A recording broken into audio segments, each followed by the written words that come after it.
علی بھائی، آج کا پہلا سوال ہے۔ پچھلے دنوں مدنی چینل سے ایک ویڈیو ہمارے سوشل میڈیا پر عام ہوئی جس میں بتایا گیا کہ قرآن حکیم میں اللہ تعالیٰ نے واضح فرمایا ہے کہ زمین ساکن ہے، یعنی اس میں کسی قسم کی حرکت نہیں ہے۔ اس حوالے سے اعلیٰ حضرت بریلوی صاحب کی کسی کتاب کا حوالہ بھی دیا جا رہا ہے، جبکہ دوسری طرف سائنس ہمیں بتاتی ہے کہ زمین مسلسل سورج کے گرد گردش کر رہی ہے۔ اسی تنازع کو بنیاد بنا کر انڈیا کے ایک چینل پر مسلمانوں کا خوب مذاق اڑایا گیا ہے۔ علی بھائی سے ریکویسٹ ہے کہ اس حوالے سے جو بات حق ہے وہ عوام الناس تک پہنچائیں تاکہ اس وقت مسلمانوں میں پیدا ہونے والی بے چینی کا خاتمہ ہو سکے۔ جزاک اللہ خیرہ۔ جزاک اللہ خیر و احسن الجزا۔ دیکھیں جی، اس حوالے سے جو وہ ویڈیو ہے دعوت اسلامی والوں کی، ان کی مرکزی مجلس شورا کے نگران جو ہیں حاجی عمران اتاری صاحب، وہ ویڈیو میں نے خود بھی دیکھی ہے جس میں انہوں نے چھوٹے چھوٹے بچے سامنے بٹھائے ہوئے ہیں اور ان کو یہ بات تعلیم کر رہے ہیں۔ ان کے اس نظریے کو ڈسکس کرنے سے پہلے ایک چیز میں کلیئر کر دوں کہ اس حوالے سے صرف بریلویوں کو سنگل آؤٹ کرنا یا دعوت اسلامی کو بدنام کرنا یہ بالکل غلط ہے۔ یہ سیم نظریہ جو ہے علماء دیوبند کا بھی ہے، ان کی ویڈیوز بھی یوٹیوب پہ رکھی ہوئی ہیں، اہل حدیث اور سلفی علماء کا بھی ہے۔ لہٰذا اس میں صرف بریلوی علماء کو ٹارگٹ کرنا یا اس مکتب فکر کو ٹارگٹ کرنا یہ علمی ناانصافی ہوگی۔ یہ بات کلیئر کرنا ضروری ہے۔ میں یہ ساری ویڈیوز پچھلے 2 ہفتے سے دیکھ رہا تھا جو ان کے حق میں بھی چڑھائی جا رہی تھی، تو میں نے اسے سیریس نہیں لیا اس حوالے سے کہ میں انتظار کر رہا تھا کہ کوئی ایک عالم دین تو اہل اسلام کے ہاں ایسا پایا جائے گا کہ جو سائنٹیفک فیکٹ کے ساتھ بات کرے اور قرآن کے دلائل کے ساتھ بات کر کے ان کو سمجھائے کہ آپ نے جو قرآن کی آیات کا فہم لیا ہے یہ بالکل کتاب و سنت کی تعلیمات کے منافی ہے۔ لیکن کوئی شخص بھی اس معاملے میں آگے نہیں آیا۔ اس کی وجہ یہ ہے کہ یہ خود بھی اسی قسم کا عقیدہ رکھتے ہیں۔ سامنے اس لیے نہیں آتے کہ پھر پڑھے لکھے لوگ ان سے متنفر ہو جائیں گے، تو یہ ایک ٹکٹ میں 2 مزے کر رہے ہیں، تو انشاءاللہ ان کو ہم زیادہ دیر مزہ نہیں کرنے دیں گے۔ مجھے زیادہ پریشانی اس وقت ہوئی جب انڈین چینل کے اوپر یہ ویڈیو مدنی چینل کی چلائی گئی، تو اس وقت میں نے کہا یار یہ تو جو عامر خان نے پی کے فلم بنا کر ہندوازم کے فرسودہ نظریات کو لوگوں کے سامنے ایکسپوز کیا تھا، یہ سمجھ لیں کہ یہ ویڈیو ہمارے حق میں وہ پی کے ثابت ہو گئی ہے کہ اسلام کے ساتھ ان چیزوں کو تھوپا جا رہا ہے اور قرآن و سنت کے ان کا جو اپنا فہم ہے اس کو عقیدہ بنا کر پیش کیا جا رہا ہے اور اس کو اتنے شد و مد کے ساتھ پیش کیا جا رہا ہے کہ اگر اس کے خلاف کسی نے عقیدہ رکھ لیا تو وہ قرآن کا ہی منکر ہو جائے گا۔ یہ امیج دینے کی کوشش کی جا رہی ہے۔ تو پھر میں نے کہا کہ میں بھی اپنی خاموشی توڑ دوں اور اس کے اوپر کچھ بنیادی باتیں بھی، اور اسپیسیفکلی جو اعلیٰ حضرت کی کتاب ہے زمین ساکن ہے، وہ ان کے 3 فتوے ہیں جو اردو زبان کے اندر آپ کو ایک کمبائنڈ فارم میں کتاب مل جائے گی۔ آپ گوگل میں جا کے اس کا اردو کا PDF لکھیں تو وہ ڈاؤن لوڈ ہو جائے گا۔ آلموسٹ 60 صفحوں کے قریب کی وہ کتاب ہے۔ وہ ساری کتاب میں نے 1994 میں بھی پڑھی تھی جب میں FSC کا اسٹوڈنٹ تھا، اور آج جون 2020 ہے، تو اس ویڈیو کی وجہ سے مجھے دوبارہ اسے پڑھنا پڑا کرٹیکلی کہ میں دیکھوں کہ انہوں نے جو دلائل سامنے رکھے ہیں ان میں سے کتنی بات درست ہے اور کہاں پر ان کو سمجھنے میں غلطی لگی ہے۔ علمی اختلاف تو کسی سے بھی کیا جا سکتا ہے۔ تو ایک بنیادی بات اس حوالے سے سمجھ لیں کہ جہاں تک سورج اور چاند کی موشن کا تعلق ہے اس کے اوپر بالکل اتفاق ہے۔ اسلام ان کی موشنز کے بالکل خلاف نہیں بلکہ ان کے حق میں بات کرتا ہے، اور اس کے ثبوت میں سب سے ٹاپ آف دا لسٹ جو آیت مبارکہ ہے وہ سورہ یاسین کے اندر ہے۔ اعوذ باللہ من الشیطان الرجیم، بسم اللہ الرحمن الرحیم۔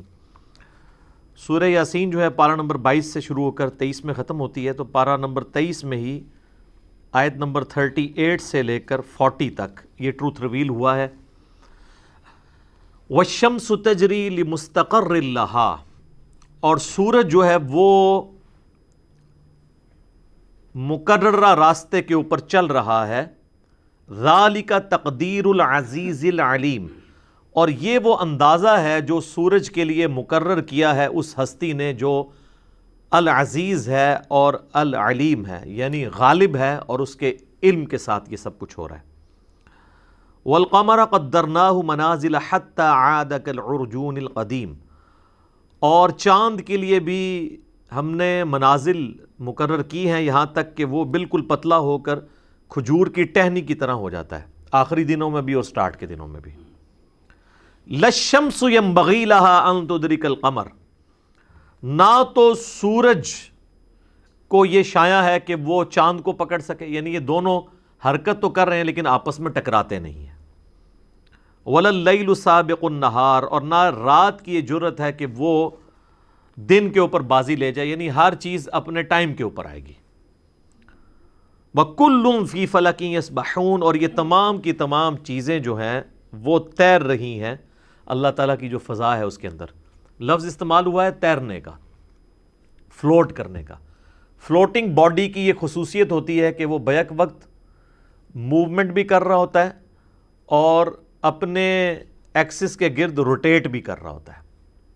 آپ کوئی بھی بال اگر پھینکیں سمندر کے اندر یا دریا کے اندر تو آپ دیکھیں گے وہ آہستہ آہستہ اپنے اس کے گرد روٹیٹ بھی کرے گا موومنٹ کے دوران، یہ اس کی مجبوری ہے یہ کرنا۔ یہ دونوں موشنز بیک وقت اس کے اندر موجود ہوں گی۔ تو یہ سب سے اپروپریٹ ورڈ تھا جو بیک وقت روٹیشن کے لیے اور ریولوشن کے لیے استعمال کیا جا سکتا ہے۔ تو ان آیات کے حوالے سے جو لوگ زمین کو ساکن مانتے ہیں وہ کہتے ہیں یہ کل کا لفظ جو ہے نا یہ صرف سورج اور چاند کے لیے ہے، کیونکہ پیچھے کانٹیکسٹ وہ ہے۔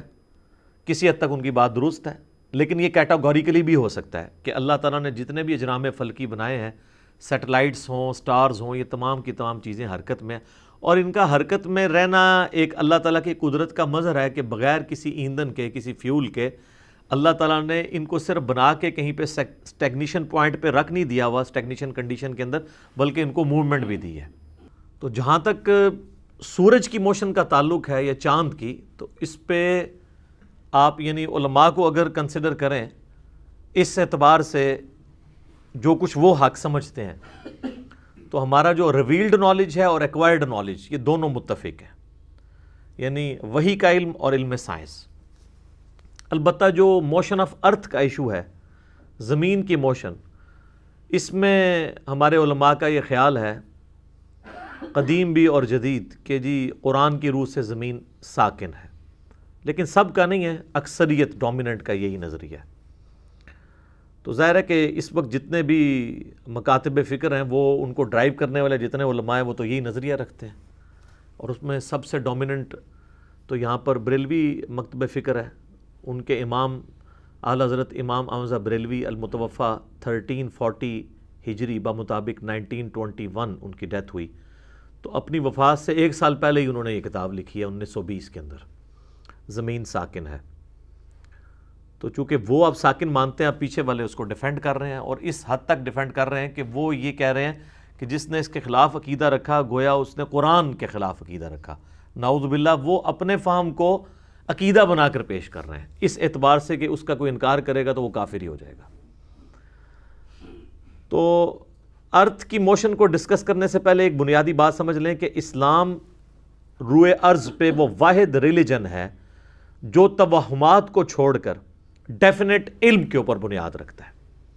قرآن حکیم میں سورہ بنی اسرائیل کے اندر جو 10 کمانڈمنٹس آئی ہیں ان میں سے 9th کمانڈ ہے سورہ بنی اسرائیل آیت نمبر 36، وَلَا تَقْفُ مَا لَيْسَ لَكَ بِهِ عِلْمٌ، اے انسان کسی چیز کی پیروی اس وقت تک مت کر جب تک کہ تجھے اس کے بارے میں ڈیفینیٹ علم نہ حاصل ہو جائے۔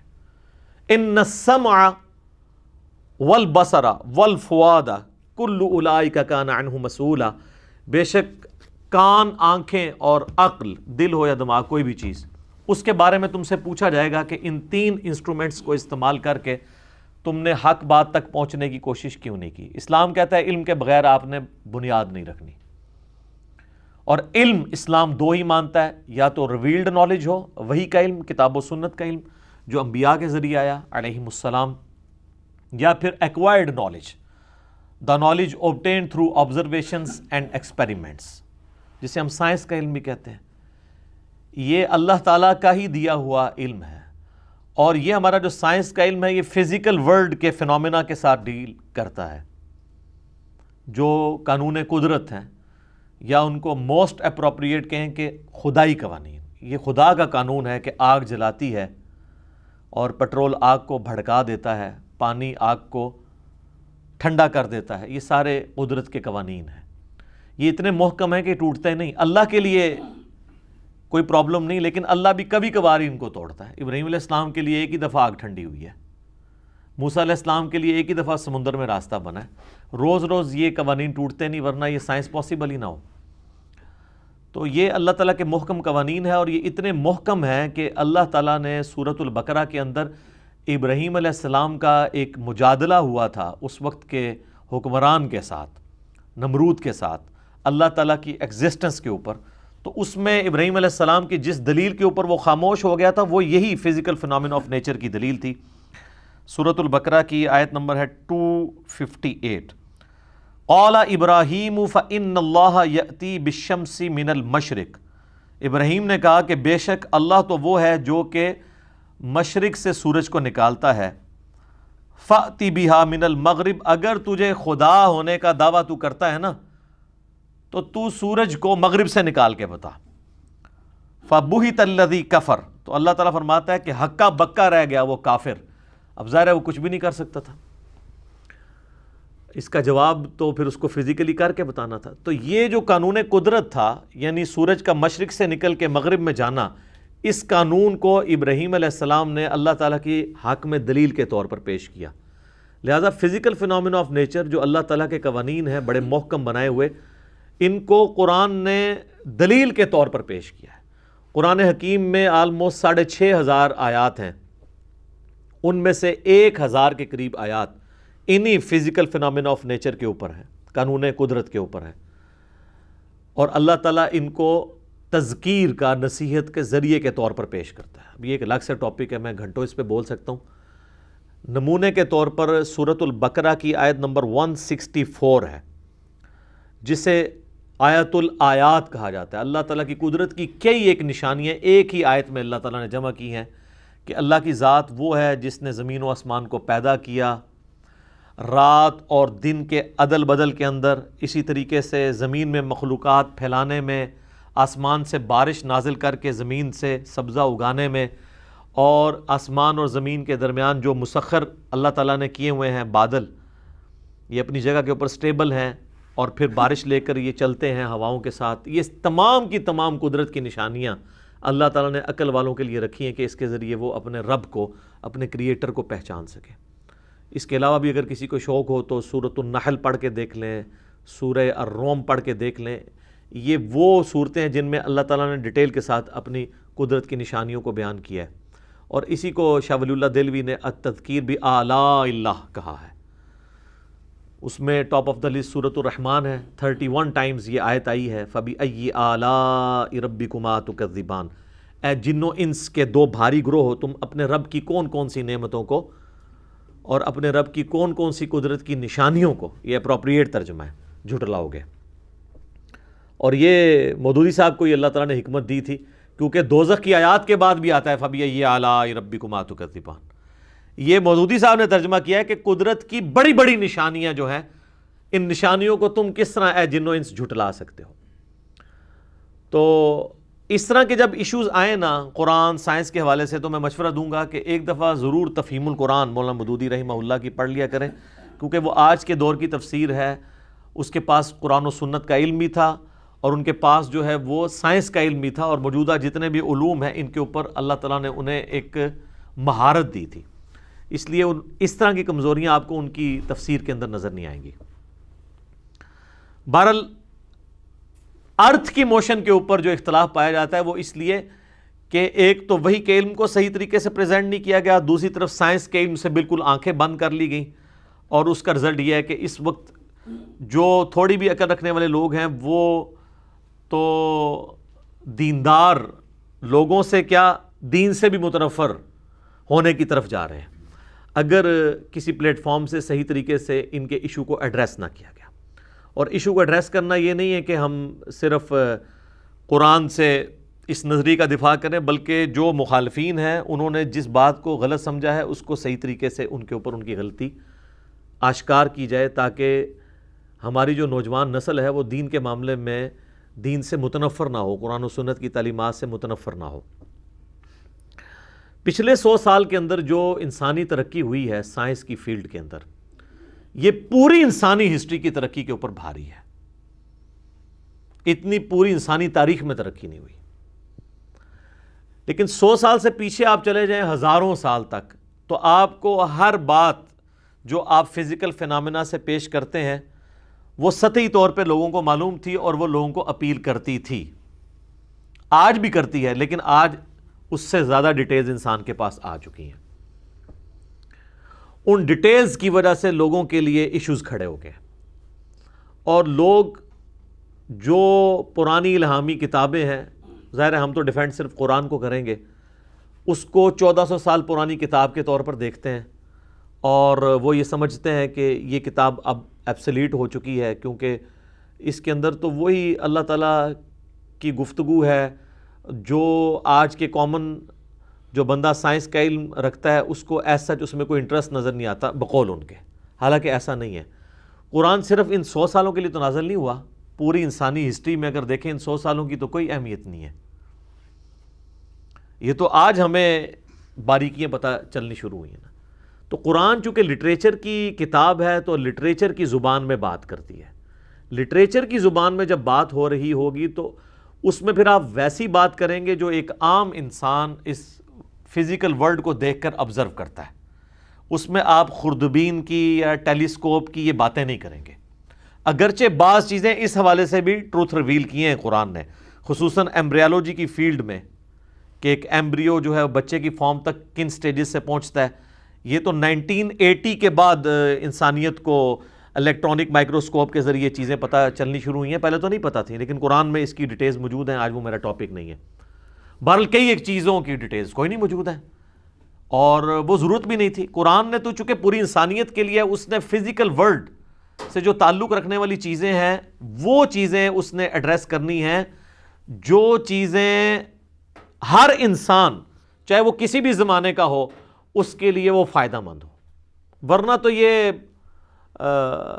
8 سے 100 سال کے پہلے کے انسان کو اگر ہم ایسٹرونومی کی وہ آج والی باتیں بتائیں تو ان کے لیے کیا دلچسپی ہوتی ہے، لیکن اس زمانے کی جو مثالیں قرآن میں بیان ہوئی ہیں وہ آج کے لیے بھی دلچسپی کا باعث ہیں، کیونکہ وہ سب کے سب لوگ آبزرو کرتے ہیں۔ کیا انسانیت یہ آبزرو نہیں کرتی ہے کہ آسمان سے بارش نازل ہوتی ہے اور مردہ زمین جو ہے وہ زندہ ہو جاتی ہے؟ تو یہ مثال تو کبھی بھی پرانی نہیں ہوگی۔ اسی طریقے سے قرآن میں سورۃ الانعام میں آیا کہ ایک ہی پانی سے سارے درخت سیراب ہوتے ہیں اور تم دیکھتے ہو کہ مختلف پھلوں کے ذائقے مختلف ہیں۔ تو یہ انسانیت یہ ہمیشہ آبزرو کرے گی، اور پریشان ہے انسانیت کہ یہ کیسے ہو رہا ہے، یہ کیسے یہ ساری چیزیں چل رہی ہیں۔ تو اس کا جواب یہ ہے کہ God is the only explanation of all the physical phenomena in this universe.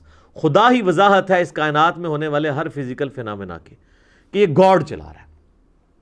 تو قرآن چونکہ لٹریچر کی زبان میں بات کرتا ہے، اس لیے بعض اوقات قرآن کی گفتگو کو لوگ میتھمیٹیکل گفتگو یا سائنس کی کتاب کے طور پر دیکھنا شروع کرتے ہیں تو پرابلم کھڑی ہو جاتی ہے۔ قرآن سائنس کی کتاب نہیں ہے، یہ سائنس کی کتاب ہے، اللہ کی آیات، نشانیوں کی، سائن انگلش میں کہتے ہیں نشانی کو، قدرت کی نشانیاں بیان کی گئی ہیں جو ایک عام انسان آبزرو کرتا ہے، چاہے وہ آج کا ہو، چاہے آج سے 10,000 سال پہلے کا ہو، یا آج سے 10,000 سال بعد کا، اگر انسانیت نے اتنی دیر زندہ رہنا ہے۔ وہ سائنس کی بات کرتا ہے جو آپ آبزرو کرتے ہیں۔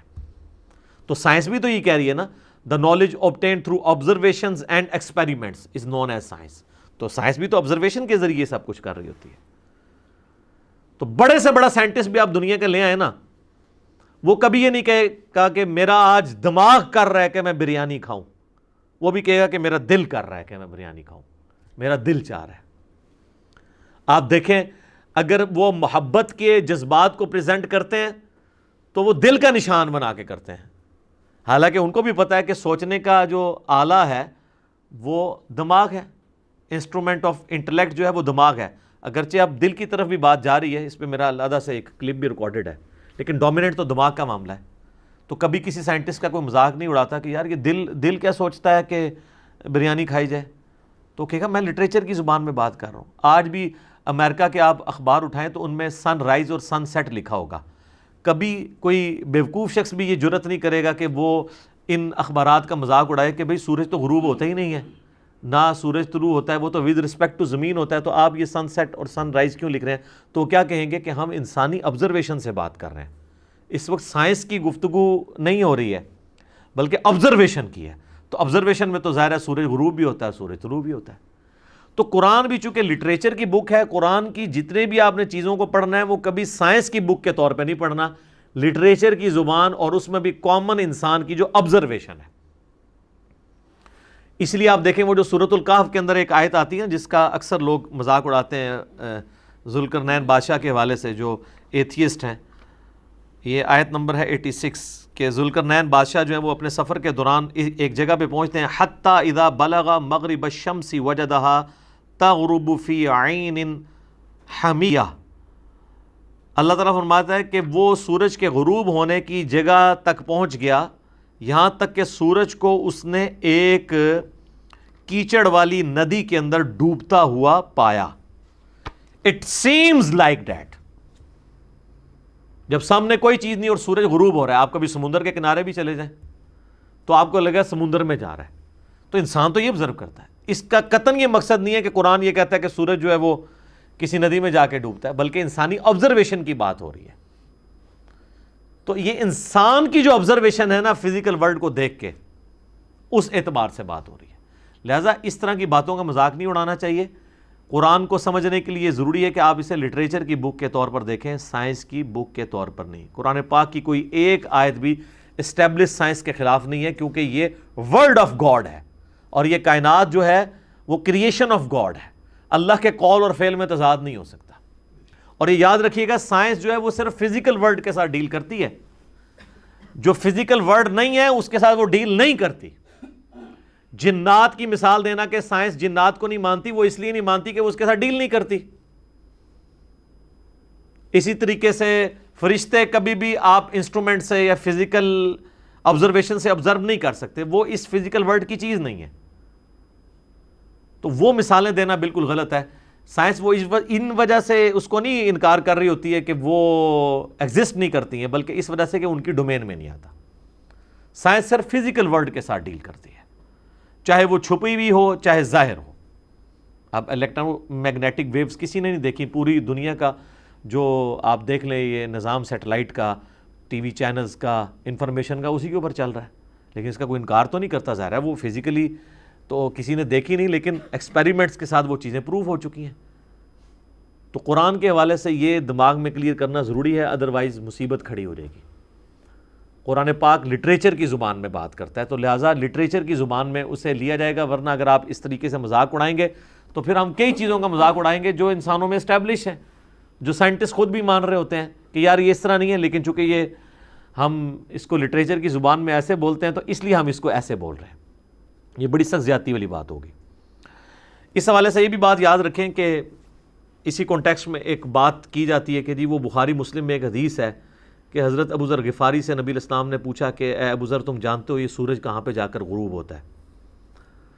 تو انہوں نے کہا اللہ اور اس کا رسول بہتر جانتے ہیں. تو انہوں نے نبی صلی اللہ علیہ وآلہ وسلم نے فرمایا کہ جب سورج غروب ہوتا ہے نا تو اپنے رب کو سجدہ کرتا ہے عرش کے نیچے, اور پھر اللہ سے اجازت مانگتا ہے اگلے دن طلوع ہونے کی. اجازت مل جائے تو وہ طلوع ہو جاتا ہے, اور ایک وقت آئے گا کہ اللہ تعالیٰ اسے اجازت نہیں دے گا بلکہ فرمائے گا کہ جہاں سے آیا اسی طرف لوٹ جا. پھر وہ سورج مغرب سے طلوع ہوگا اور اس کے بعد کسی کی توبہ قبول نہیں ہوگی, یہ قرب قیامت میں ہوگا. وہ کہتے ہیں جی سورج تو وہ ٹریک میں ہے, اس طرح کیسے ہوگا؟ میرے بھائی یہ نبی علیہ السلام جو بات کر رہے ہیں فزیکل آبزرویشن کی کر رہے ہیں. ایک لمحے کے لیے سوچیں کہ سائنٹسٹ خود بھی اس بات کو مانتے ہیں کہ وقت کے ساتھ ساتھ زمین کی جو روٹیشن ہے نا اپنے محور کے گرد, اس کی سپیڈ کم ہوتی جا رہی ہے, اور وہ کہہ رہے ہیں یہ آہستہ آہستہ ایک وقت آئے گا یہ بالکل زیرو پہ آ جائے گی. اس وقت ارتھ جو ہے وہ کیسے موو کر رہی ہے؟ 23.5 کے اینگل کے اوپر. یہ نارتھ سے اگر آپ دیکھنا شروع کریں تو یہ اینٹی کلاک وائز موو کر رہی ہے, یعنی مغرب سے مشرق کی طرف. اس لیے آپ دیکھتے ہیں کہ مشرق میں پہلے سورج طلوع ہوتا ہے, مغرب میں بعد میں ہوتا ہے. اس کی موومنٹ کی وجہ سے. تو مغرب سے جو کہ مشرق کی طرف موو کر رہی ہے تو وہ طلوع ہونا شروع ہو جاتا ہے. مشرق سے ہوتا ہے پھر ادھر ہوتے ہوتے اس طریقے سے آپ جاتے ہیں. تو یہ اورینٹیشن اگر آپ سپوز کریں کہ یہ آہستہ آہستہ کم ہوتے ہوئے رک جائے اور پھر یہ اینٹی کلاک وائز کی بجائے کلاک وائز چلنا شروع کر دے تو سورج مغرب سے نکلے گا.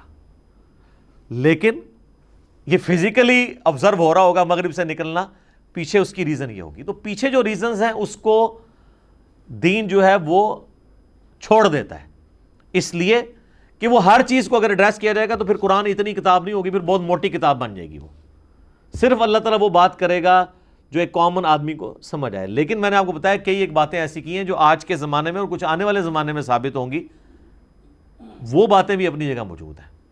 ایسا نہیں ہے کہ ان کو بالکل ویل لیفٹ کر دیا گیا. قرآن کبھی بھی پرانا نہیں ہوگا. ہر زمانے میں قرآن پاک کی نئی نئی جہتیں لوگوں کے سامنے آئیں گی جو ان کو اس بات کو ماننے پر مجبور کریں گی کہ اللہ کا کلام ہے.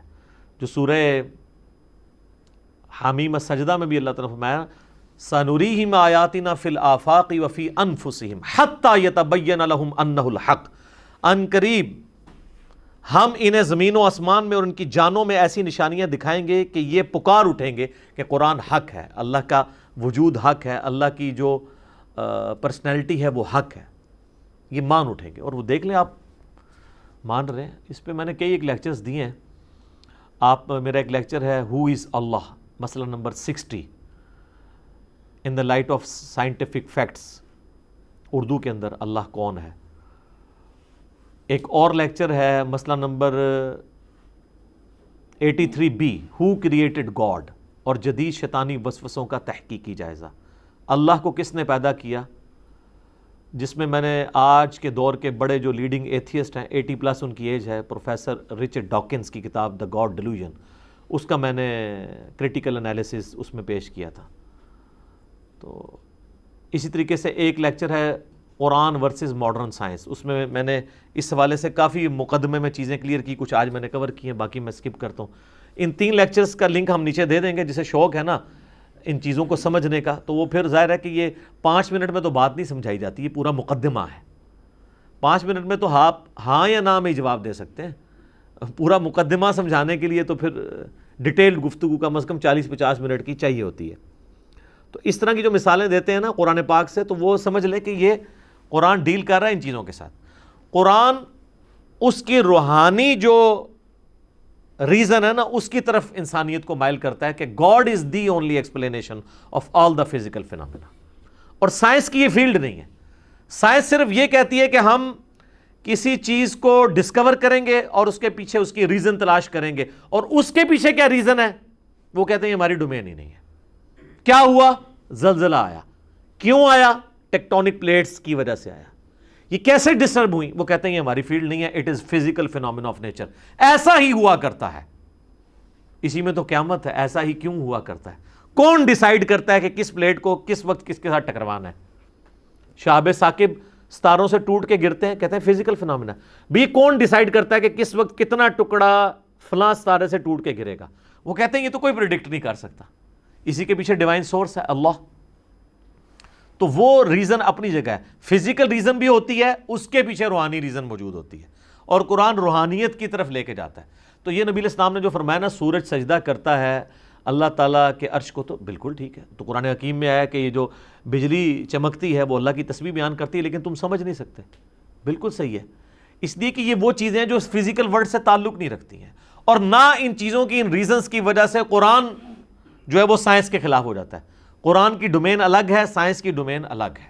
اور سائنس کی عاجزی ہے کہ وہ یہ مانتی ہے کہ ہم ان چیزوں میں ہر چیز دوسری چیز کو جو ہے وہ اپنی طرف کھینچ رہی ہے, اٹریکٹ کر رہی ہے, جو نیوٹنز لا آف گریویٹیشن ہے, اور وہ فورس ڈائریکٹلی پروپورشنل ہے دونوں کے ماسز کے ساتھ. تو ان سے پوچھیں کہ گریویٹیشنل فورس جو ہے یہ کہاں سے آ گئی ہے, کیوں ہے کہ مادہ دوسرے کو کھینچتا ہے. وہ کہتے ہیں ایسا ہی ہوا کرتا ہے. ایسا ہی کیوں ہوا کرتا ہے, وہ کہتے ہیں اس فیلڈ میں ہم اس گہرائی میں نہیں جائیں گے کہ یہ کیسے ہو رہا ہے. ہمارا کوشچن صرف اس فزیکل چیز کو آبزرو کرنا ہے. تو یہ چیزیں لے کے اس طرح کی مخالفت کرنا یہ بالکل غلط ہے. شہاب ثاقب کا میٹرائٹس کا ایشو ہو, اسی طریقے سے یہ سورج کے حوالے سے احادیث ہوں، قرآن پاک کی آیات ہوں، ان کو روحانی اعتبار سے قرآن ڈیل کر رہا ہے، اور سائنٹیفک حوالے سے سائنس کی جو ڈیٹیلز ہیں ہم ان کو مانیں گے جب تک کہ وہ قرآن و سنت کے خلاف ٹکرائے نہ. اور وہ ٹکرانے کا ڈیسیژن ایک میٹرک پاس یا 5ویں کلاس کا پاس ہوا وہ مولوی نہیں کرے گا، بلکہ وہ کرے گا جس کے پاس دنیاوی تعلیم بھی ہو، جسے دین کا نالج بھی ہو، کہ وہ پھر آپ کو سمجھا سکے کہ یہ معاملہ ہے کیا، ورنہ تو آپ کیا سے کیا معاملہ بنا دیں گے. یہ اذان شروع ہوا چاہتی ہے، بقیہ کی گفتگو انشاءاللہ اذان کے وقفے کے بعد انشاءاللہ تعالی. اچھا میرے بھائیو، ایک اور بات یہاں پہ یاد رکھیے گا کہ جہاں تک دینی احکامات کا تعلق ہے تو ہم اپنے سلف کی طرف دیکھیں گے کہ کتاب و سنت سے انہوں نے دین کے جو احکامات ہیں، چاہے وہ عقائد سے تعلق رکھتے ہوں جنہیں ہم کہتے ہیں اصول، اور چاہے وہ فروع سے تعلق رکھتے ہوں جیسے فقہی احکام و مسائل ہیں یا فروعی اختلافات ہیں، اس میں ہم سلف کی طرف دیکھیں گے. اس میں کوئی نئی چیز ایڈ نہیں ہونی، نہ کوئی چیز انوینٹ ہونی ہے، وہ شریعت مکمل ہو چکی ہے. لیکن جہاں تک سائنٹیفک فیکٹس کا تعلق ہے اس میں ہم خلف کی طرف یعنی بعد کے لوگوں کی طرف دیکھیں گے. اور یہ جو اصول ہے یہ مسلمہ ہے، کیونکہ ہمارے پرانے بزرگوں کو کئی ایک چیزیں نہیں پتہ تھی جو بعد کے لوگوں کو پتہ چلی. اب اگر میں ان بزرگوں کی ان غلطیوں کو ہائی لائٹ کروں گا ایبسولوٹلی خود سے تو لوگوں کو برا لگتا ہے. میں آپ کو بزرگ ورسز بزرگ کی ایک مثال دیتا ہوں. امام محمد غزالی المتوفیٰ 505 ہجری، آلموسٹ ان کو آپ سمجھ لیں کہ 900 سال ہو چکے ہیں فوت ہوئے پہ. ان کی مشہور زمانہ کتاب ہے کیمیائے سعادت. اس میں انہوں نے اللہ تعالیٰ کے وجود کے اوپر دلائل دیتے ہوئے یہ بات لکھی کہ اللہ تعالیٰ کی جو قدرت کی بڑی بڑی نشانی ہیں ان میں سے ایک نشانی انہوں نے ڈسکس کی سورج. اس میں وہ لکھتے ہیں کہ سورج جو ہے یہ زمین سے 160 گنا بڑا ہے، 160 ٹائم. 160 زمینیں ملیں تو ایک سورج بنتا ہے. جبکہ آج ہمارے بچے کو بھی یہ بات پتہ ہے کہ سورج زمین سے 160 گنا نہیں ہے، نہ 1060 گنا، نہ 1,60,000 گنا، بلکہ 13 لاکھ گنا بڑا ہے. اب ہم کے پرانے بزرگوں کو غلطی لگی اس لیے کہ ان کے پاس سائنس کا علم کم تھا. یہ کوئی دینی مسئلہ تو انہوں نے بیان نہیں کیا. اور اگر آپ کو ہمارے بچوں سے چڑ ہو جن کے پاس دین کا علم بھی ہے اور دنیاوی انفارمیشن بھی، تو ہم آپ کو اعلیٰ حضرت کی مثال دیتے ہیں. یہ جس کتاب کو آپ نے اٹھا کے ایک ہنگامہ کھڑا کر دیا پوری دنیا کے اندر، زمین ساکن ہے، اس کتاب کے اندر خود اعلیٰ حضرت نے لکھا ہے کہ جو زمین اور سورج کا جو ریشو پروپورشن ہے، سورج زمین سے 13 لاکھ گنا بڑا ہے. اعلیٰ حضرت کہہ رہے ہیں المتوفیٰ 1340 ہجری کہ یہ 13 لاکھ گنا بڑا ہے، جبکہ ان سے 800 سال پہلے امام غزالی کہہ رہے ہیں 160 گنا ہے. آپ مجھے بتائیں دونوں میں سے کس بزرگی کو آپ نے لے کے چلنا ہے؟ اگر اعلیٰ حضرت کی بزرگی بچاتے ہیں تو امام غزالی کی بزرگی فارغ ہو جائے گی، اور اگر امام غزالی کی بچاتے ہیں تو اعلیٰ حضرت کی. حالانکہ دونوں کو اگر ہم سائنٹیفکلی دیکھیں تو اعلیٰ حضرت کی بات درست ہے، امام غزالی کی بات غلط ہے. لیکن اس سے رزلٹ یہ بھی نکلا کہ پرانے بزرگوں کو کئی معاملات کے اندر سائنٹیفک فیکٹس میں غلطیاں لگی ہیں، اور یہ اعلیٰ حضرت نے خود نہیں کیلکولیٹ کیا 13 لاکھ گنا. انہوں نے لکھا ہے کہ جو فلکیات کے ماہرین ہیں، جو اس فیلڈ کے لوگ ہیں، انہوں نے ہمیں یہ بات بتائی ہے. انہوں نے کہا میں اس کے ساتھ ایگری کرتا ہوں، بلکہ انہوں نے کہا کہ میں تو کہتا ہوں یہ تقریباً 14 لاکھ گنا بڑا ہے. یہ بھی لکھا ہے، اور ہم یہ انشاءاللہ جے پی جی ایڈ کریں گے تاکہ کسی کو اس حوالے سے آمدہ اعتراض اٹھانے کی جرت نہ رہے. اور اس سے بھی بڑھ کر ہمارے محبوب صلی اللہ علیہ وآلہ وسلم کا ایٹیچیوڈ کیا تھا؟ صحیح مسلم میں اوپر تلے 3 احادیث ہیں انٹرنیشنل نمبر کے مطابق 6126 سے لے کر 6128 تک، جس کے اوپر امام نووی نے صحیح مسلم کا باب باندھا ہے کہ کن معاملات میں نبی صلی اللہ علیہ وآلہ وسلم کی اطاعت واجب ہے اور کن میں واجب نہیں ہے. یہ بڑی حیران کن بات ہے. اس کے نیچے یہ 3 حدیثیں لے کے آئے جسے ہم کہتے ہیں وہ تعبیر النحل والا واقعہ، کھجوروں کی پیوند کاری والا. اور یہ مسلم شریف ہے، مولانا شریف نہیں ہے، نہ کوئی سٹوری شریف ہے. وہ حدیث یوں ہے کہ جب نبی صلی اللہ علیہ وآلہ وسلم مدینہ شریف ہجرت کر کے گئے تو آپ کا تو چونکہ سارے کا سارا آپ کو پتہ ایکسپیرینس بھیڑ بکریاں پالنے کا تھا، یہ آپ کی فیلڈ تھی. آپ نے وہاں پر دیکھا کہ لوگ کھجوروں کی پیوند کاری کرتے ہیں، گرافٹنگ کرتے ہیں زیادہ پھل حاصل کرنے کے لیے.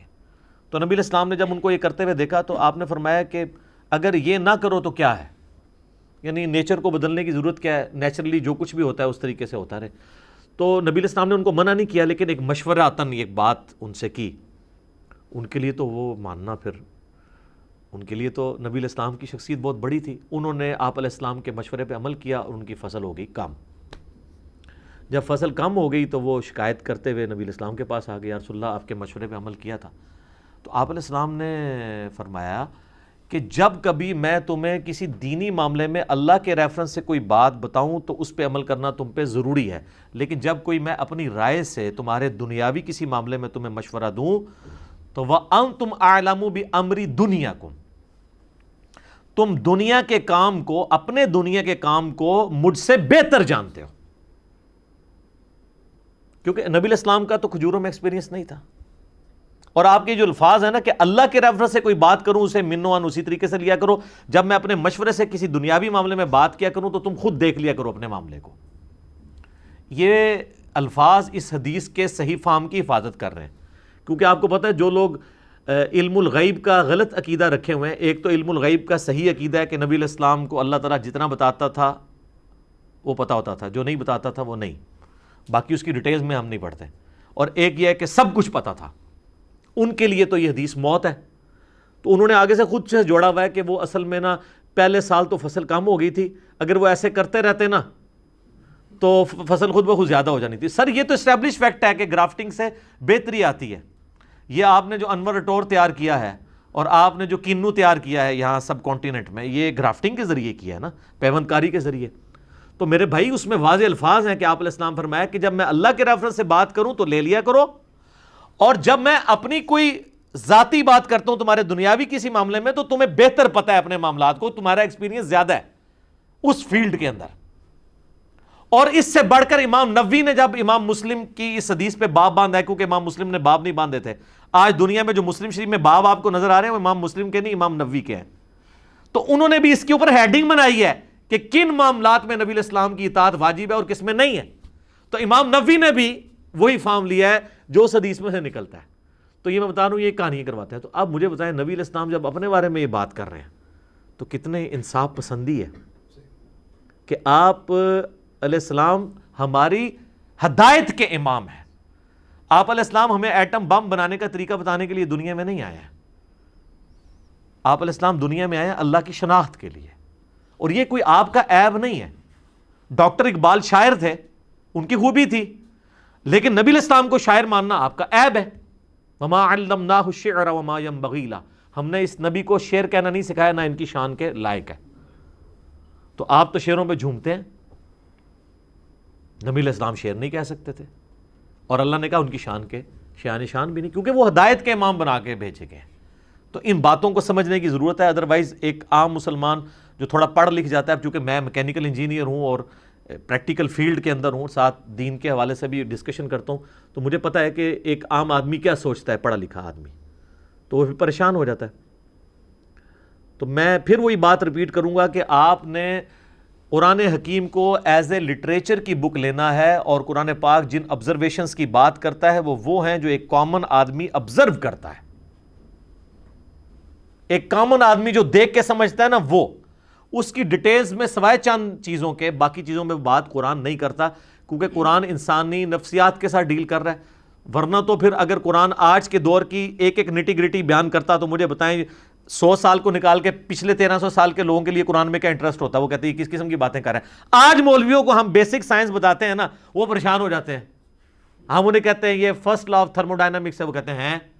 ہم کہتے ہیں یہ انٹروپی ہے، وہ کہتے ہیں انٹروپی کیا ہوتی ہے. ایوولوشن کے ان کو اسپیلنگ بھی نہیں آتے، تو ان کو کیسے یہ چیزیں پتہ چلیں گی. ٹھیک ہے، ڈارون کا رد تو تب کریں گے جب ان کو ایوولوشن کے اسپیلنگ بھی آتے ہوں گے، پھر وہ بتائیں گے کہ بھی ڈارون نے جو گمراہی پھیلائی ہے وہ کیا ہے، اسلام کیا بات کرتا ہے. جن کو پتہ ہی نہیں ہے باتیں، وہ کیسے کر سکتے ہیں. اب آ جائیں وہ اعلیٰ حضرت کی اس مشہور زمانہ کتاب زمین ساکن ہے، جو 1920 میں انہوں نے لکھی، اور آج بریلوی علماء اس کا دفاع کر کے امت کو یہ بتا رہے ہیں کہ اگر آپ نے زمین کو ساکن نہ مانا تو آپ قرآن کے خلاف ہو جائیں گے. اور صرف بریلوی اس میں سنگل آؤٹ نہیں ہے، دیوبندیوں کا بھی یہی عقیدہ ہے. یہی عقیدہ جو ہے وہ اہل حدیث کا بھی ہے. اہل حدیث کے سلفی سعودی عرب کے علماء کے باقاعدہ فتوے ریٹن میں چھپے ہوئے ہیں، ان کی تقریریں رکھی ہوئی ہیں یوٹیوب کے اوپر، کہ جس میں بتا رہے ہیں کہ بھی زمین ساکن ہے، قرآن یہی بتاتا ہے. تو ان کے جو مین دلائل ہیں نا وہ میں ڈسکس کرتا ہوں، جس کے اوپر پوری کتاب کھڑی ہے، تو آپ کو سمجھ آ جائے گا کہ انہوں نے غلطی کہاں پر کھائی ہے۔ انہوں نے عقلی دلائل بھی دیے ہیں، نقلی دلائل بھی دیے ہیں، یعنی نقلی دلائل سے مراد قرآن و سنت کی نقل سے جو آئے ہیں، یہ پنجابی والی نقل نہیں ہے کی پھر کہنا ہے گستاخی ہو گئی ہے، تو یہ نقل دوسری ہے، جو نقل ہوئے ہیں دلائل۔ اس میں انہوں نے جو بنیادی دلیل جس کو اپنے کتاب کی ہیڈنگ کے طور پر بھی پیش کیا، انہوں نے پہلے پیج کے اوپر دباچے کے سٹارٹ میں جس کو ہیڈنگ بنایا ہے اور جس کے اوپر پورے کا پورا مقدمہ کھڑا ہے، وہ آیت ہے سورہ فاطر کی آیت نمبر 41۔ اعوذ باللہ من الشیطان الرجیم، یہ پارہ نمبر 22 کے اندر سورہ فاطر ہے، آلموسٹ اس کے اینڈ پہ جا کے آتی ہے۔ ان اللہ یمسک السماوات والارض ان تزولا، بے شک اللہ ہی نے تھام رکھا ہے آسمانوں اور زمین کو کہ کہیں ٹل نہ جائیں، زوال پذیر نہ ہو جائیں، اپنی جگہ سے ہل نہ جائیں۔ وَلَئِن زَالَتَا ان امسکہما من احد من بعدی، اور اگر یہ اپنی اس جگہ سے ہل جائیں تو کوئی ایک بھی ایسا نہیں ہے کہ جو ان کو تھام سکے، اس کے بعد اپنی پوزیشن پہ واپس لا سکے۔ انہ کان حلیما غفورا، بے شک وہ یعنی اللہ بردبار ہے اور معاف کرنے والا ہے، یعنی وہ اس کی بردباری ہے، شرک ہوتے دیکھ رہا ہے، اور حلم ہے اس کے اندر، وہ ڈھیل دیتا ہے کہ شاید لوگ اس کی طرف پلٹ آئیں۔ وہ کہتے ہیں یہ جو الفاظ ہیں نا یمسکو، اس سے مراد ہے کہ اللہ تعالیٰ نے ان کو ایک جگہ روکا ہوا ہے۔ اس کا مطلب بالکل یہ نہیں ہے۔ اگر آپ یہ مطلب نکالنا شروع کریں گے تو پھر آپ کے لیے پرابلم کھڑی ہو جائے گی۔ سورۃ الملک تو سارے ہی پڑھتے ہیں نا جی رات کو سونے سے پہلے، یہ تو ہمارے وظائف میں سے ہے نا۔ سورۃ الملک میں ایک آیت آتی ہے پرندوں کے حوالے سے، آیت نمبر ہے 19۔ اولم یروا الی الطیر فوقہم صافات ویقبضن، کیا تم لوگوں نے اپنے سروں کے اوپر پرندے نہیں دیکھے جو پر پھیلاتے ہیں اور سمیٹتے ہیں؟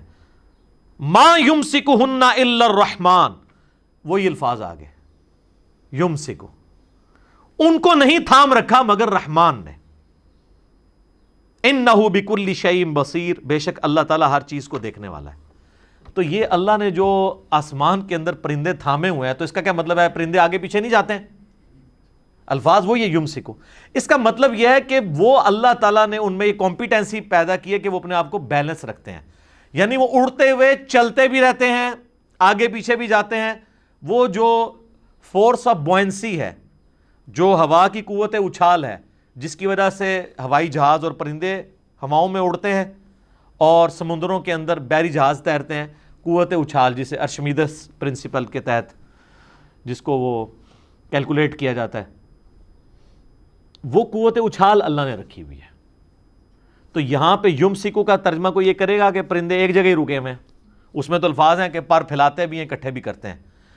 اگر صرف پھیلانے کا ہوتا نا تو یہ کہتے ہیں دیکھو بعض اوقات اینڈ کھلوتے بھی رہتے ہیں نا، لیکن جب وہ پھیلا رہے اور کٹھے کر رہے ہوتے ہیں اس میں کھڑے نہیں ہوئے ہوتے، آگے جا رہے ہوتے ہیں۔ جس طرح ٹرین ہے، ٹرین کو اپنے اس محور میں رکھنے کے لیے دو پٹریاں ہیں اور اس میں ان کے جو پہیے ہیں اس کا ایکسٹینڈڈ پورشن ہے، اور اگر سپیڈ سے وہ کسی کارنر سے گزرے گول دائرے سے تو وہ بعض کا سینٹریفیوگل فورس اتنی ہو جاتی ہے کہ وہ پٹری سے ہی اتر جاتی ہے۔ تو ہم یہ کہہ سکتے ہیں کہ پٹری نے ٹرین کو اپنی جگہ پہ رکھا ہوا ہے۔ اس کا یہ مطلب نہیں ہے کہ ٹرین ایک جگہ پہ رکی ہوئی ہے، بلکہ اسی طریقے سے اللہ تعالیٰ فرماتا ہے ہم نے اسے بیلنس کیا ہوا ہے کہ اپنی جگہ سے، یعنی جس محور پہ ہم نے اسے سیٹ کر دیا ہے، وہ 23.5 کا اینگل ہے نارتھ کے ساتھ، اور نارتھ سے دیکھیں تو اینٹی کلاک وائز مغرب سے مشرق کی طرف گھومتی ہے زمین۔ یہ دو بڑی موشنز ہیں نا زمین کی، ایک زمین اپنے محور کے گرد گھومتی ہے ہر سیکنڈ میں ½ کلومیٹر، اور بیک وقت وہ ریوالو بھی کر رہی ہوتی ہے سورج کے اراؤنڈ، وہ ایک سیکنڈ میں 30 کلومیٹر ہے جی۔ اور ایک تیسری موشن ہے جو آپ امیجن بھی نہیں کر سکتے، وہ پورا نظام شمسی انکلوڈنگ زمین اور تمام سیٹلائٹس سورج کے سمیت 200 کلومیٹرز ایک سیکنڈ میں ٹریول کر رہے ہیں۔ پتہ نہیں کتنے چاہ رہے ہیں جناب، ایڈی وڈی کائنات ہے اللہ دی، 200 کلومیٹر ایک سیکنڈ میں۔ اس پہ آپ کے عقلی سوالات بھی آئیں گے، میں اس کو بعد میں ڈیل کرتا ہوں کہ ہمیں پتہ کیوں نہیں چل رہا. میں دسنا جناب، کسی سائنٹسٹ کو بہو گے تو دسے گا نا کہ یہ پیچھے کی سائنس ہے.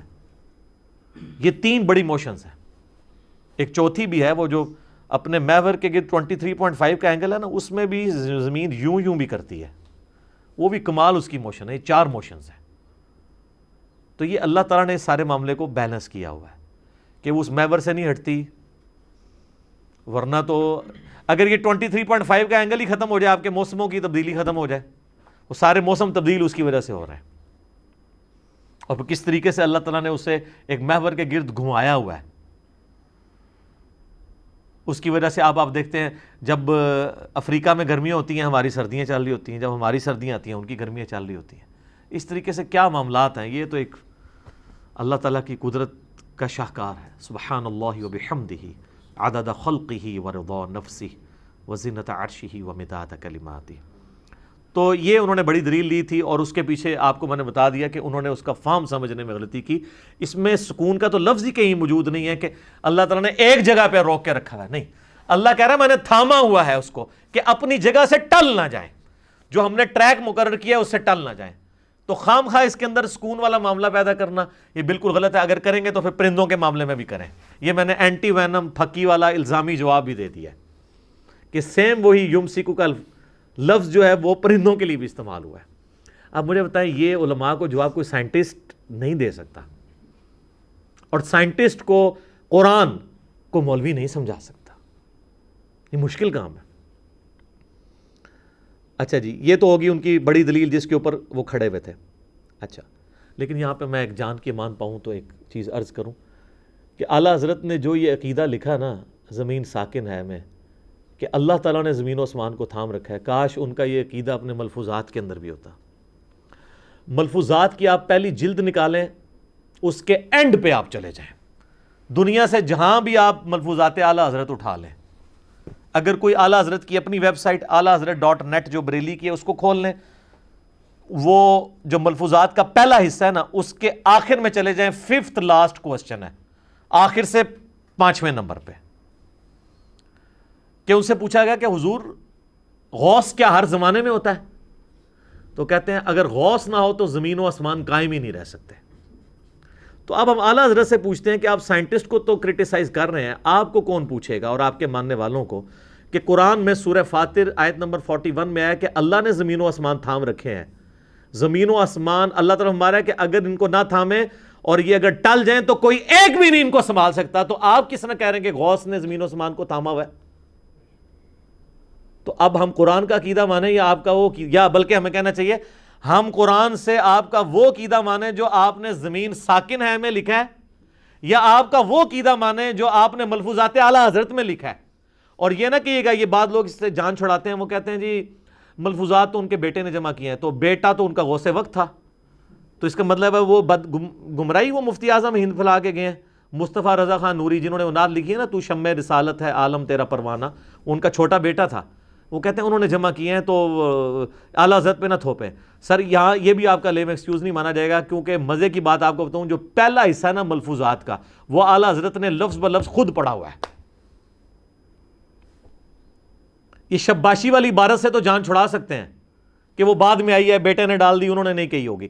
پہلے حصے کے اینڈ پہ اعلیٰ حضرت نے ایک ربائی لکھی ہے اس ملفوظات کی شان میں، کیونکہ شاعر تو بہت بڑے تھے نا، تو انہوں نے اپنے ملفوظات کی شان میں کہ میرے بیٹے نے جمع کیے ہیں، اس کو اردو میں انہوں نے پوری ربائی لکھی ہے. یعنی پہلا حصہ اعلیٰ حضرت نے خود پڑھا ہوا ہے. تو اعلیٰ حضرت نے یہ پڑھی ہوئی ہے بات. ویسے بھی آپ کو کتاب پڑھے نا، شروع اور آخر کے صفحے تو بندہ ویسے ہی پڑھتا ہے، انہوں نے پڑھا ہوا ہے کہ اس میں کیا عقیدہ انہوں نے بتایا، اور ویسے ہی ان کا عقیدہ ہے، ظاہر ہے، تو پیش کرتے ہیں. تو جب ہم یہ بات کہتے ہیں کہ قرآن میں تو یہ عقیدہ لکھا ہے کہ اللہ نے تھاما ہوا ہے، اور آپ کہہ رہے ہیں غوث، تو کہتے ہیں غوثوں کی نافرمانی کر رہے ہیں، ان کی گستاخی کر رہے ہیں. تو یہ گستاخی تو اعلیٰ حضرت خود کر کے گئے ہیں. اب یہ باتیں تو میں نہیں کرنی تھی نا، زمین ساکن ہے میں آپ کو صحیح عقیدہ بھی بتانا ہے کہ اللہ نے زمین کو تھاما ہوا ہے، آسمان کو تھاما ہوا ہے. اچھا جی، دوسری بڑی دلیل جو انہوں نے 3 آیات قرآن سے لی ہیں اور اس کے اوپر پورا مقدمہ انہوں نے کھڑا کیا ہے، باقی سب کی سب چیزیں اس کے اندر شامل ہیں.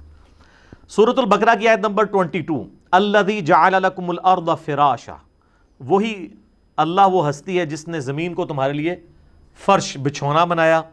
سورہ الزخرف آیت نمبر 10، الذی جعل لکم الارض مہدا، وہ اللہ ہے جس نے زمین کو تمہارے لیے گود بنایا. ظاہر انسان مرتا ہے اسی کے اندر دفن ہو جاتا ہے، یہ اسی لیے دھرتی ماں کا لفظ بھی ہر چیز اس کے اندر سموئی جاتی ہے، ایک گہوارہ بنا دیا. اور سورۃ المؤمن جسے سورہ غافر بھی کہتے ہیں، آیت نمبر 64، الذی جعل لکم الارض قرارا، اللہ تعالیٰ نے اس زمین کو قرار کی جگہ، رہنے کی جگہ بنایا. وہ کہتے ہیں جی یہ فراشا کے الفاظ آئے ہیں، فراشن، قرارن اور مہدن، اور وقف کریں گے تو مہدا، فراشا اور قرارا بن جائے گا. یہ میں علماء کے لیے بات کر رہا ہوں. تو وہ کہتے ہیں اس سے یہ ثابت ہوا کہ زمین فلیٹ بھی ہے کیونکہ اللہ نے اس کو بچھونا بنایا اور سٹیبل بھی ہے. سر اس کا یہ مطلب نہیں ہے، یہ قرآن میں کہاں لکھا ہوا ہے کہ زمین فلیٹ ہے؟ کہیں بھی نہیں لکھا. فرش بنانے کا تو یہ مطلب ہی نہیں ہے. فرش بنانے کا مطلب ہے اسے رہنے کے قابل بنایا ہے. یہ آج ہمیں سائنٹسٹ بتاتے ہیں کہ ملینز آف ارتھ کوئکس ہر سال آتے ہیں، بلکہ کیلکولیشن یہ ہے جو پریسائز ہے کہ ہر سیکنڈ میں زمین میں 2 زلزلے آتے ہیں جن کا ایمپلیٹیوڈ کم ہوتا ہے، اگر وہ زیادہ ہو تو زمین برباد ہو جائے. ہر سیکنڈ میں 2 زلزلے، ملینز آف ارتھ کوئکس ہر سال آتے ہیں. تو ان ارتھ کوئکس کے ایمپلیٹیوڈ کو نہ بڑھنے دینا، اس کے باوجود ہمیں سٹیبل رکھنا، اور زمین کی اتنی بڑی بڑی 3 موشنز کے باوجود سٹیبل رہنا، یہ اللہ تعالیٰ نے اسے قرار کی جگہ بنایا ہے اور یہ فراش بنایا ہے. اس کا یہ مطلب نہیں ہے کہ ارتھ فلیٹ ہے. اور سر یہ تو کبھی بھی کسی کا عقیدہ نہیں تھا ارتھ فلیٹ ہے. چاند گول نہیں دیکھتے تھے، شروع سے گول نظر آ رہا ہے، فلیٹ تو کسی کو نظر آتا. اور پھر وہ آپ کو مختلف اوقات میں اس کے جو دھبے ہیں مختلف نظر آتے ہیں. تو اس سے پرانے زمانے کو بھی میں لوگوں کو پتا تھا کہ یہ جو چاند ہے یہ سفیریکل ہے. سورج کی طرف تو آپ غور سے نہیں دیکھ سکتے، چاند کے دھبوں کو تو آپ یوں کرتے ہوئے دیکھ سکتے ہیں، تو پتا تھا یہ سفیریکل ہے. یہ کوئی یہ نہیں ہے کہ صرف گول پلیٹ کی طرح ہے. یہ بھی کہتے ہیں نا گول ہے لیکن فلیٹ ہے، نہیں، یہ سفیریکل ہے، بال کی طرح. یہ سب کو پتا تھا. ہمارے پرانے سائنٹسٹ بھی تھے، ان کو یہ باتیں پتا تھی. تو ان آیات کا انہوں نے بالکل غلط مطلب لیا. یہ مطلب ہمیں سائنٹسٹ بتاتے ہیں. اور سر اسی طریقے سے قرآن حکیم میں جو آیا کہ ہم نے پہاڑوں کو میخیں بنایا ہے کہ زمین ڈولے نہ، تو وہ زمین کو بیلنس کرنے کے لیے ڈائنامک بیلنسنگ ہے اس کی. جیسے آپ کبھی ویل کی بیلنسنگ کرواتے ہیں تو ویٹ ایڈ کرتے ہیں، کوئی چیز گھوم رہی ہو نا تو اس میں بہت تیزی سے ارتعاش پیدا ہوتا ہے، اگر ذرا سی بھی وہ امبیلنس ہو تو وہ بیلنس کرتے ہیں ویٹ ایڈ کر کے. تو زمین پہ یہ ویٹس مختلف جگہ پہ اللہ تعالیٰ نے ایڈ کی ہیں پہاڑوں کی شکل میں. اس کی ڈائنامک بیلنسنگ ہے، نہ کہ اسٹیٹک بیلنسنگ. تو یہ میں سائنٹسٹ بتائیں گے، ظاہر جیولوجی کی فیلڈ کا مسئلہ ہے نا، یہ وہی لوگ بتائیں گے. یہ وہی لوگ بتائیں گے کہ جنہوں نے محنت کر کے آپ کے ہاتھ میں سمارٹ فون دے دی ہیں جس پہ آپ یوں یوں کرتے ہیں، اپنی تقریریں دیکھ کے خوش ہوتے ہیں. یہ کسی حافظہ اللہ یا دامت برکاتم عالیہ رحمۃ اللہ علیہ کا تو بنایا ہوا نہیں ہے نا، انہوں نے ثابت کر دیا. اور سر زمین کا گول ہونا، اس کی موومنٹ کو تو اب فزیکلی آبزرو کر لیا گیا سیٹلائٹ میں جا کے. اس کے امیجز آتے ہیں، ویڈیوز بھی آتی ہیں. اور سیٹلائٹ صرف کافروں کے چھوڑے ہوئے نہیں، پاکستان کا بھی 80s میں ایک سیٹلائٹ گیا ہوا ہے. دنیا میں کتنے مسلمان ممالک ہیں جن کے سیٹلائٹ اس وقت فضا کے اندر موجود ہیں جو زمین کو گھومتا ہوا، جس میں سے آپ دیکھ سکتے ہیں اس کا گول ہونا بھی، اور لائیو ویڈیوز پڑی ہوئی ہیں. بلکہ میں آپ کو بتاؤں، میرا خود بھی تعلق ایک ایسے ادارے کے ساتھ ہے جہاں پہ ڈیفنس کا کام ہوتا ہے. میں نے فزیکلی، یعنی آپ میرے اوپر تو اس اعتبار سے اعتبار کر لیں کہ جو ہمارے جو میزائل سسٹم کا معاملہ ہے، اس کے اوپر بھی باقاعدہ جو پاکستان کے میزائل چھوڑے جاتے ہیں تو ان کے اوپر کیمرے فٹ کیے ہوتے ہیں اور ریئل ٹائم ڈیٹا نیچے ویڈیو میں ہم آبزرو کر رہے ہوتے ہیں. اور ہمارے کئی میزائل جو ہیں وہ کتنے کلومیٹر اوپر تک جاتے ہیں، 50 کلومیٹر اوپر تک زمین سے. اب ایک میزائل اگر 50 کلومیٹر زمین سے اوپر گیا ہوا ہے، آپ کے ہوائی جہاز وغیرہ تو یہ 10 کلومیٹر سے زیادہ اوپر نہیں جاتے جو بوئنگ اور ایئر بس کے ہیں، لیکن میزائل چونکہ وہ ریئر ایٹماسفیئر میں چلا جاتا ہے جہاں آلموسٹ آپ سمجھ لیں کہ زمین کی وہ ایٹماسفیئر کی ڈینسٹی بہت کم ہوتی ہے. تو یقین کریں وہ اڑنے سے لے کر اس کے گرنے تک کی پوری ویڈیو لائیو آ رہی ہوتی ہے. تو میں نے وہ ویڈیو کئی بار دیکھی ہے. جیسے ہی وہ وہاں سے لانچ کرتا ہے، وہ جیسے ہی وہ ہائٹ پہ جانا شروع کرتا ہے نا، تو کرتے کرتے زمین آہستہ آہستہ گول ہونی نظر آتی ہے، پوری کرویچر گول کی گول نظر آتی ہے، کوئی فلیٹ نہیں ہے زمین. یہ تو مسلمانوں نے آبزرو کیا ہوا ہے، اور سیٹلائٹ جو ہیں وہ پوری دنیا کے اندر موجود ہیں. تو یہ تو وہ منظر ہے جو میں نے ریئل ٹائم دیکھا ہوا ہے. اگر آپ کہیں گے یوٹیوب کے اوپر جعلی ویڈیوز ہیں تو جعلی ویڈیو نہیں ہے. ٹرکی کا بھی سیٹلائٹ ہے, پاکستان کا سیٹلائٹ ہے, اور کئی اسلامی ملک ہیں جن کے سیٹلائٹ جو ہے موجود ہیں, جن کے اندر سے ریئل ٹائم آپ کو دیکھ سکتے ہیں آپ کے زمین موو بھی کر رہی ہے اور زمین جو ہے وہ گول بھی ہے. لہٰذا اب یہ اس معاملے میں کوئی وہم نہیں رہ گیا, اور یہ پوری دنیا کے جو ٹی وی چینلز کا سلسلہ ہے انہی سیٹلائٹ کے اوپر چل رہا ہے. آپ کے موبائل فونز کا سارا سلسلہ یہ آپ سارے مانے ہوئے ہیں. یہ کس کے اوپر چل رہا ہے؟ پوری دنیا کا جو نیویگیشن کا سسٹم ہے ایروپلینز کا, وہ سارے کا سارا اس کے اوپر چل رہا ہے. ہوائی جہاز جو ڈیٹا لے رہا ہے اپنی سمت کا وہ سیٹلائٹ سے لے رہا ہے. تو فزیکلی انہوں نے سب کچھ کر کے بتا دیا, لہٰذا اب اس کا انکار آج کے دور میں تو ناممکن ہے. اب رہا وہ عقلی دلائل جس کے اوپر یہ بات کرتے ہیں کہ جی زمین اگر ہر سیکنڈ میں 30 کلومیٹر جو ہے وہ سورج کے گرد گھوم رہی ہے, جس کی وجہ سے 365 دنوں میں یہ سال مکمل ہوتا ہے, اور ہر سیکنڈ میں آدھا کلومیٹر اپنے محور کے گرد گھوم رہی ہے, جس کی وجہ سے 24 گھنٹے کے اندر ہمارا یہ دن رات کا سلسلہ مکمل ہوتا ہے, اور پھر پورا نظام شمسی 200 کلومیٹر پر سیکنڈ کی رفتار سے سٹار ویگا کی طرف ٹریول کر رہا ہے پچھلے اربوں سال سے, تو ہمیں فیل کیوں نہیں ہوتا؟ یہ وہ کہتے ہیں جی اس کی آپ عقلی دلیل ہمیں دیں. تو ذرا سی چیز پہ بھی آپ بیٹھیں تو فیل ہوتی ہے. میرے بھائی یہ ذرا سی چیز تب فیل ہوتی ہے جب یہ کسی ٹائر کے اوپر کسی زمین پہ ناموار چیز پہ چل رہی ہو. آپ ہوائی جہاز کا کبھی سفر کریں تو آپ کو نہیں پتہ چلے گا کہ ہوائی جہاز اڑ رہا ہے ایک جگہ پہ کھڑا ہوا ہے, حالانکہ وہ آلموسٹ یہ جو بوئنگ 747 اور ایئر بس A380 ہے نا, یہ 1000 کلومیٹر پر آور کی رفتار تک پہنچ جاتے ہیں, اور آپ کو لگا ہوتا ہے ایک ہی جگہ ہے, کیونکہ ایئر کی ریزسٹنس بہت کم ہوتی ہے ایز کمپیئر ٹو زمین کے, تو فیل نہیں ہو رہی ہوتی. تو یہ ساری بات فیلنگ کی ہے.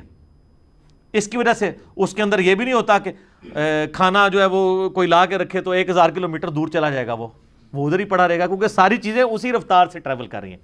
یہ جناب چیز ہے جو کامن آبزرویشن ہے, لیکن common sense is not so common. یہ صدیوں سے لوگ آبزرو کر رہے تھے, لیکن یہ آئنسٹائن کے دماغ میں اللہ نے بات ڈالی. المتوفا 1956 عیسوی 1956 میں فوت ہوئے ہیں. آئنسٹائن جو ہے انسانی ہسٹری کا سب سے بڑا سائنٹسٹ ہے, اس نے سائنس ہی بدل کے رکھ دی ہے. لوگ تو نیوٹن کے اوپر کنکلوڈ کر بیٹھے تھے, لیکن اس نے آ کے نئی جہتیں کھولی, اور اس نے بھی کامن آبزرویشن کی کہ یہ آپ جب ریلوے اسٹیشن کے اوپر کھڑے ہوتے ہیں, ٹرین تیزی سے آپ کے پاس سے گزر جاتی ہے, تو ٹرین کے اندر جو بندہ بیٹھا ہے نا, اس سے ٹرین کے باہر جو بندہ کھڑا ہے نا, وہ تیزی سے پیچھے جاتے ہوئے نظر آتا ہے, حالانکہ وہ ایک جگہ پہ کھڑا ہوتا ہے. اور جو باہر والا تو بیچارہ صحیح آبزرو کر رہا ہوتا ہے کہ وہ تو اس کے پاس سے گزر جاتا ہے. اس کو آپ مزید آبزرو کر سکتے ہیں. کبھی آپ ریلوے اسٹیشن پہ کھڑے ہو نا, تو آپ کے دائیں یا بائیں کوئی اور ٹرین کھڑی ہوئی ہو, اور اچانک وسل ہو اور ٹرین چلنی شروع ہو, اور آپ کے ساتھ والی ٹرین چل رہی ہو, تو آپ سمجھتے ہیں کہ آپ کی ٹرین چلنا شروع ہو گئی ہے. یہ تو آپ نے آبزرو کیا نا. وہ جب آپ دوسری طرف دیکھتے ہیں کہتے ہیں نہیں وہ بھی چلتی ہے. سر یہ ہے تھیوری آف ریلیٹیوٹی جو آئنسٹائن نے آبزرو کر لی تھی, کہ ہم ریلیٹیو دیکھ رہے ہوتے ہیں چیزوں کو. اس کو دیکھ کے آپ کو لگ رہا تھا کہ آپ چل رہے ہیں, حالانکہ وہ چل رہی تھی. اور ادھر جب آپ نے دیکھا, جب آپ نے ریفرنس چینج کیا, تو آپ ایک جگہ پہ کھڑے تھے. ٹرین کے اندر جو بندہ بیٹھا ہوا ہے, اس کے ساتھ جو سواری بیٹھی ہے, وہ بھی 120 کلومیٹر پر آور کی رفتار سے چل رہی ہے, لیکن اس کو وہ ایک جگہ نظر آ رہی ہے, کیونکہ اس کے اعتبار سے وہ خود بھی جو اتنی رفتار سے موو کر رہا ہے, اس لیے اس کو فیل نہیں ہوتا. اب ٹرین کے اندر کوئی اپنا ہاتھ میں ایک ٹینس بال لے کے یوں اچھالے, تو اس کے ہاتھ میں واپس آئے گا. آپ کی بات اگر وہ والی مان لیجیے تو اچھالتے ہی اس کو 100 کلومیٹر پیچھے چلا جانا چاہیے, نہیں, اس لیے کہ وہ آلریڈی اس پورے سسٹم کے ساتھ موو کر رہا ہے. اسی طریقے سے یہ پورا نظام شمسی ہے, زمین ہر چیز کو اپنے ساتھ لے کے موو کر رہی ہے. تو اب آپ کو جو سعودی مفتی نے ایک اعتراض کیا نا, اس نے کہیں لیکچر دیا ہے, اور وہ گوگل پہ خوب مذاق اڑایا ہوا ہے سائنٹسٹ نے. وہ کہتا ہے اگر یہی بات مان لیجیے نا, تو جب جہاز اڑتا ہے نا, جب جہاز ہوا میں جاتا ہے, تو نیچے سے زمین جو ہے وہ خود بخود, یعنی اگر میں آپ کو سمجھاؤں آج کے اعتبار سے, کیونکہ سورج جو زمین ہے وہ اپنے محور کے گرد جو ہے وہ مغرب سے مشرق کی طرف روٹیٹ کر رہی ہے نا, تو اس کا مطلب یہ ہے کہ سعودی عرب سے اگر صرف جہاز ہوا میں ہی جائے نا, تو اسے تھوڑی دیر بعد پاکستان خود بخود پہنچ جانا چاہیے, کیونکہ نیچے سے زمین ہی گھوم گئی ہوگی. تو وہ کہتا ہے جب یہ ہوا میں جاتا ہے نیچے سے زمین پوری گھوم کے ہم امریکہ خود بخود کیوں نہیں پہنچ جاتے ہیں؟ تو اس کا جواب یہ ہے میرے بھائی کہ زمین صرف خود نہیں موو کر رہی، ایٹماسفیئر جو زمین کے اوپر ہے، جس میں سے پہلے 50 کلومیٹر جو ہیں وہ ڈینس ایئر کے ہیں، یہ پورا ایٹماسفیئر زمین کے ساتھ موو کر رہا ہے. جیسا کہ ٹرین میں آپ بیٹھے ہوئے ہیں نا، تو وہ ٹرین میں ہر سواری، ہر چیز آپ کے ساتھ موو کر رہی ہے. آپ کے اعتبار سے وہ اسٹیگنیشن ہے، باہر کے اعتبار سے موو کر رہی ہے. تو جب جہاز اڑ رہا ہوتا ہے نا، جہاز جب اڑ رہا ہوتا ہے نا، تو وہ جو زمین کی اپنی رفتار ہے نا، اس کے اعتبار سے وہ آلریڈی اس فضا میں بھی اس سپیڈ سے چل رہا ہوتا ہے. لیکن اس میں ڈیپینڈ کرتا ہے کہ ایئر کی ریزسٹنس کیا ہے. اگر ہوا اس طرف چل رہی ہوگی تو پھر ظاہر نہیں وہ ہوگا. ہواؤں کا رخ بھی ہے. جس طرح آپ اسلام آباد سے کراچی جائیں نا، تو آپ کو اگر 2 گھنٹے لگتے ہیں نا، تو کراچی سے اسلام آباد کے 1.25 گھنٹے لگتے ہیں. وہ ڈیپینڈ کر رہا ہوتا ہے کیونکہ سمندر سے ہوائیں اڑ کے اس طرف آ رہی ہوتی ہیں، تو اس وجہ سے وہ ٹائم کا فرق آتا ہے. وہ اگر ایئر ریزسٹنس ختم ہو جائے پھر تو برابر. اچھا، اب اس کو سپورٹیو ایک اور دوسری بات ہے، کہتے ہیں یہ جہاز جو نیچے سے زمین غائب کیوں نہیں ہو جاتی؟ تو ان کو یہ بتائیں کہ سیٹلائٹ جو ہے نا، جب چھوڑے جاتے ہیں، آپ کو پتا ہے سیٹلائٹ جس ملک کے اوپر چھوڑا جائے نا، اگر آپ جہاز کو لے جائیں نا خلا کے اندر، پھر واقعی ایسے ہوگا کہ ایک جگہ کھڑا ہوگا نا تو تھوڑی دیر بعد امریکہ پہنچ جائے گا جہاز، کیونکہ خلا جو ہے وہ اس کے ساتھ موو نہیں کر رہی، روٹیٹ نہیں کر رہی. اور یہی وجہ ہے کہ جب سیٹلائٹ چھوڑے جاتے ہیں نا خلا کے اندر، ان کو اینگولر سپیڈ زمین کی دینی پڑتی ہے. ورنہ اگر پاکستان نے سیٹلائٹ چھوڑا ہے نا، تھوڑی دیر بعد وہ چائنا پہنچ جائے گا، اور اس کے بعد پھر آسٹریلیا پہنچ جائے گا، پھر امریکہ پہنچ جائے گا. پاکستان لبدا رہے گا اپنا سیٹلائٹ. وہ کیا کرتے ہیں جب سیٹلائٹ چھوڑتے ہیں نا، تو جس رفتار سے زمین گھوم رہی ہے نا، وہی سپیڈ اس سیٹلائٹ کو بھی دیتے ہیں، تبھی وہ ساتھ ساتھ اس طریقے سے موو کرتا رہتا ہے. سیٹلائٹ سپیڈ میں چھوڑا جاتا ہے، لیکن ایٹماسفیئر کے اندر جو چونکہ پورا ایٹماسفیئر موو کر رہے ہیں، وہاں آپ یہ فیل نہیں کر سکتے. تو یہ وہ جو شیطان اگر آپ کو وسوسہ دلائے کہ جب ہوائی جہاز اوپر جاتا ہے تو وہ خود بخود امریکہ کیوں نہیں پہنچ جاتا، تو آپ تھوڑی سی سائنس سیکھ لیں، آئنسٹائنز تھیوری آف ریلیٹیوٹی پڑھ لیں جو اس نے کامن آبزرویشن کی تھی. اچھا، اب آ جائیں میرے بھائی اس نظریے کی طرف. یہ 2 نظریات ہمیشہ سے انسانیت میں رہے ہیں اور قبل از مسیح ہیں، نبی علیہ السلام سے بھی پہلے کے ہیں. ایک جیو سینٹرزم ہے کہ زمین کائنات کا محور ہے، ہر چیز کے گرد گھوم رہی ہے. اور دوسرا ہے ہیلیو سینٹرزم کہ سورج سینٹر میں ہے، اگرچہ سورج بھی موو کر رہا ہے پورے سولر سسٹم کے ساتھ، لیکن سولر سسٹم کے جو سیٹلائٹ ہیں وہ اس کے گرد گھوم رہے ہیں. لہٰذا یہ کہنا کہ یہ 1615 کے اندر آ کے گلیلیو نے یہ جو ہے وہ مصیبت انسانیت کو ڈالی، اس سے پہلے کسی کا عقیدہ نہیں تھا، ہمیشہ سے تھا. سر گلیلیو تو ہے 1615 میں اس نے ٹائڈز کے اوپر اپنی کتاب لکھی ہے. گلیلیو سے بھی 600 سال پہلے البیرونی جو مسلم سائنٹسٹ تھا، 1973 عیسوی میں پیدا ہوئے اور 1050 عیسوی میں فوت ہوئے، 8 سے 1000 سال پہلے. ان کی کتابیں دنیا میں موجود ہیں جس میں انہوں نے زمین کو گول بھی لکھا ہے اور زمین کا سرکمفرنس پورا معلوم کیا ہے انہوں نے، جو سب سے ایکوریٹ سرکمفرنس ہے اتنے لمیٹڈ ریسورسز کے ساتھ. صرف 2% کا ایرر ہے آج کے ساتھ. اس بندے نے اس وقت کیلکولیٹ کیا سمپل میتھمیٹکس کے ذریعے. تو وہ البرونی بھی اس میں لکھتا ہے کہ زمین جو ہے وہ موو کرتی ہے. تو یہ گلیلیو کے کھاتے میں ڈال دیا ہوا ان لوگوں نے. یہ تو مسلم سائنٹسٹ کا بھی یہ نظریہ تھا. گلیلیو کو تو سزائیں بھگتنی پڑی چرچ سے، لیکن پھر اس کے مشن کو آگے لے کے چلا نیوٹن. لیکن البیرونی کو آپ نہیں ثابت کریں گے کہ سلطنت عباسیہ نے کوئی سزا دی ہو کہ تو نے قرآن کے خلاف عقیدہ رکھ لیا. اس کا مطلب ہے کہ سلطنت عباسیہ کے دور کے اندر بھی قرآن کے خلاف اس عقیدے کو نہیں مانا جاتا تھا، ورنہ تو البیرونی کو ٹانگ دیا جاتا. اچھا، آپ ان مسلم سائنٹسٹ کا تعارف گوگل میں جا کے پڑھیں تو وہ بھی خود ان کی تعریف کرتے ہیں کہ یہ لوگ اس وقت اتنے انٹلیکچوئل تھے اور مسلمان ان کو آن کرنے کے لیے آج تیار نہیں ہو رہے. وہ الٹا مسلمان تو ان کے اوپر کفر کا ہی فتویٰ لگا دیں گے. تو یہ بالکل ان کی نان سینس اپروچز ہیں.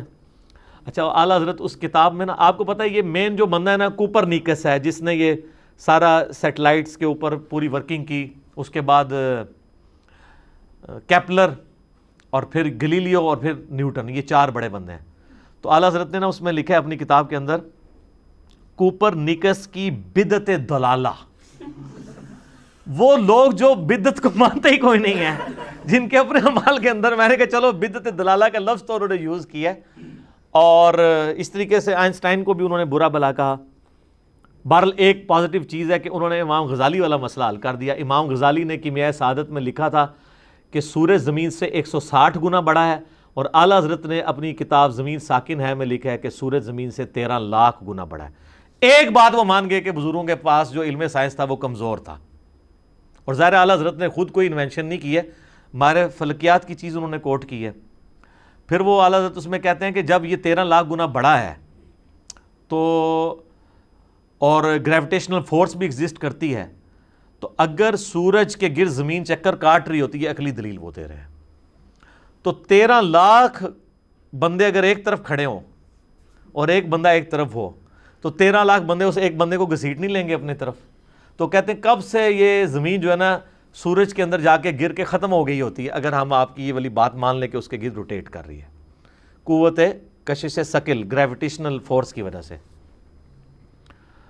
تو اس کا سائنٹیفک آنسر یہ ہے, اعلیٰ حضرت کے ماننے والوں کو ہی دے سکتے ہیں, ظاہر وہ تو اللہ کے پاس جا چکے ہیں, کہ صرف سینٹریپیٹل فورس نہیں ہوتی ہے, سینٹریفیوگل فورس بھی ہوتی ہے, اور یہ دونوں فورسز جب بیلنس ہوتی ہیں نا پھر کوئی چیز کسی دوسری چیز کے گرد روٹیٹ کرتی ہے. تو وہ جو زمین جا کے سورج میں گر نہیں جاتی وہ اس وجہ سے کہ زمین کو اللہ نے رفتار اتنی دی ہے گھومنے کی